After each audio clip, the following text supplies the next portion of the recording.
आप देख रहे हैं न्यूज नाउ 24/7 ताज़ा खबरों के लिए हमारे साथ बने रहें। आम आदमी पार्टी के राज्यसभा सांसद संजय सिंह ने भाजपा पर निशाना साधते हुए कहा, कल पूरे देश के सामने ये साबित हो गया कि तथाकथित शराब घोटाला भाजपा द्वारा प्रधानमंत्री नरेंद्र मोदी और अमित शाह के माध्यम से रचा गया एक मनगढ़ंत घोटाला था। इस पूरे मामले में न तो कोई सिर था और न ही पैर। और दिल्ली के सीएम अरविंद केजरीवाल की गिरफ्तारी पूरी तरह से अवैध और गलत थी। मनीष सिसोदिया की गिरफ्तारी पूरी तरह से अवैध और गलत थी।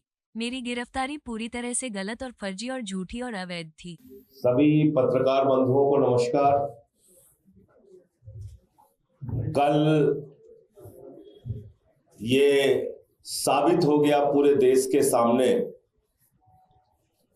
कि तथाकथित शराब घोटाला भारतीय जनता पार्टी के द्वारा, प्रधानमंत्री नरेंद्र मोदी जी के द्वारा, अमित शाह जी के द्वारा बनाया गया एक मनगढ़ंत घोटाला था। इस पूरे मामले में ना कोई सिर था ना पैर था। और दिल्ली के मुख्यमंत्री अरविंद केजरीवाल जी की जो गिरफ्तारी थी वो पूरी तरीके से अवैध थी, गलत थी। मनीष सिसोदिया जी की जो गिरफ्तारी थी वो पूरी तरीके से अवैध थी, गलत थी, इलीगल थी।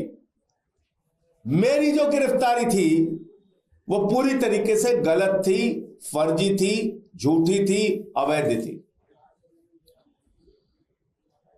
और ये बात मैं क्यों कह रहा हूं? कल 3 साल से ये मामला, आप झूठा मामला चला रहे हैं। उस झूठे मामले में आपने दिल्ली के उप मुख्यमंत्री मनीष सिसोदिया जी को गिरफ्तार कर लिया। दिल्ली के मुख्यमंत्री अरविंद केजरीवाल जी को गिरफ्तार कर लिया, ने कर ली। और ये अपने आप में बहुत चौंकाने वाली बात है कि इसका मतलब ये पूरा मामला फर्जी तरीके से तैयार कराया गया भारतीय जनता पार्टी के द्वारा, मोदी जी के द्वारा, और गिरफ्तारी कराई गई। अगर जरा सी भी शर्म है तो इस अपराध के लिए भारत के प्रधानमंत्री आदरणीय नरेंद्र मोदी जी को अरविंद केजरीवाल जी से माफी मांगनी चाहिए। उन्होंने अपराध किया है, गुनाह किया है, इस बात के लिए माफी मांगनी चाहिए। बगैर सैंक्शन के अरेस्ट किया है, इस बात के लिए सार्वजनिक रूप से प्रधानमंत्री जी को माफी मांगनी चाहिए।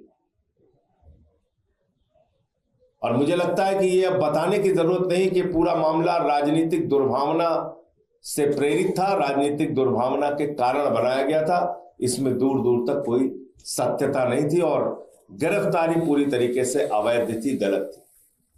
मुझे इतनी बात कहनी थी। आपका कोई प्रश्न हो तो आप पूछ सकते हैं।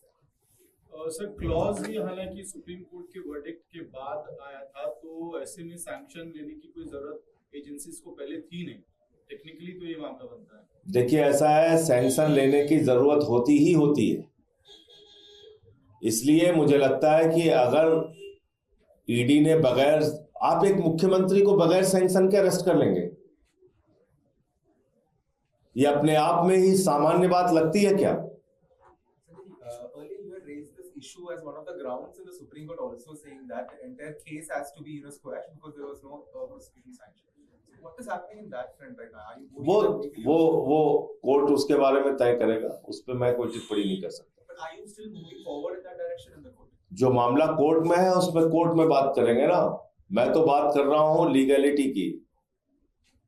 आपने एक मुख्यमंत्री को, उप मुख्यमंत्री को, एक सांसद को तथा कथित शराब घोटाले में जिसका न सिर था, न पैर था, न सच्चाई थी, उस मामले में बगैर सैंक्शन के अरेस्ट कर दिया। ये पूरा मामला। कल आपने एक ट्वीट किया जिसमें दिल्ली के जो चुनाव अधिकारी हैं उनके हैंडल से आरटी किया गया था बीजेपी का एक, आपने उस पे सवाल भी खड़े किए थे। सवाल क्या? आप तो ये मतलब वो जो यहाँ का जिला निर्वाचन अधिकारी है वो तो खुलेआम अब कह रहा है कि जब प्यार किया तो डरना क्या, तो खुल के सामने आ गया मैदान में। जब बीजेपी के ट्वीट को आरटी कर रहा है वो, तो बड़े आसानी से आप समझ सकते हैं। कि उसका कितना गहरा रिश्ता भारतीय जनता पार्टी से है। अब ज्वाइन करके प्रचार भी करेगा उनके लिए।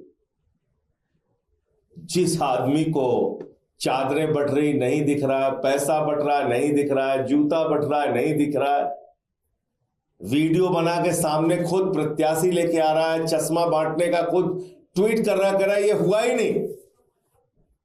अब उसके बारे में कोई संदेह है क्या किसी प्रकार का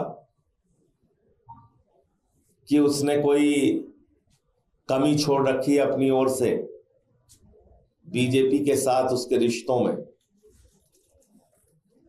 सर, एक एडवाइजरी जारी करी है इलेक्शन कमीशन ने और एआई के मामले में, और कहा है कि बहुत सोच समझ के जो है इसका इस्तेमाल किया जाए, खासकर पॉलिटिकल पार्टी जो है इलेक्शन कैंपेन के दौरान अपने कि कोई मिस इन्फॉर्मेशन लेबल देना। तो जो इलेक्शन कमीशन ने कहा है उसको हम लोग ध्यान देंगे, बीजेपी वाले भी इसका ध्यान दें।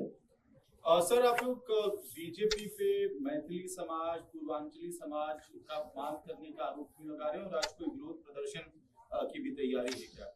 बिल्कुल विरोध प्रदर्शन की तैयारी है। हमारे बहुत सारे कैंडिडेट अपने नॉमिनेशन में व्यस्त हैं, उसके कारण हो सकता है कि कुछ विधानसभाओं में प्रदर्शन कल हो परसों हो, लेकिन पूरे दिल्ली में इस बात का विरोध प्रदर्शन होगा।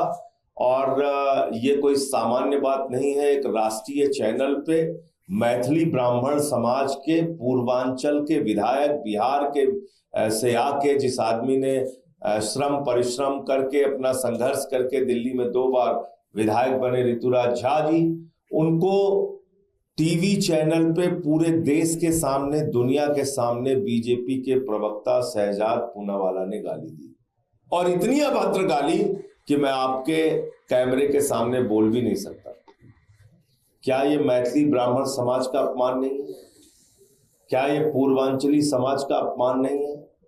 हर दिन बीजेपी के लोग पूर्वांचल के लोगों को, यूपी बिहार के लोगों को अपमानित करेंगे, कभी रोहिंग्या कहेंगे, कभी बांग्लादेशी कहेंगे, कभी टीवी चैनल पे बैठ के गाली देंगे। तो इस अपमान का, इस गाली का बदला पूर्वांचल के लोग अपने वोट की ताकत से लेंगे। आपको यह वीडियो पसंद आया हो तो इसे लाइक करें, हमारे चैनल को सब्सक्राइब करें।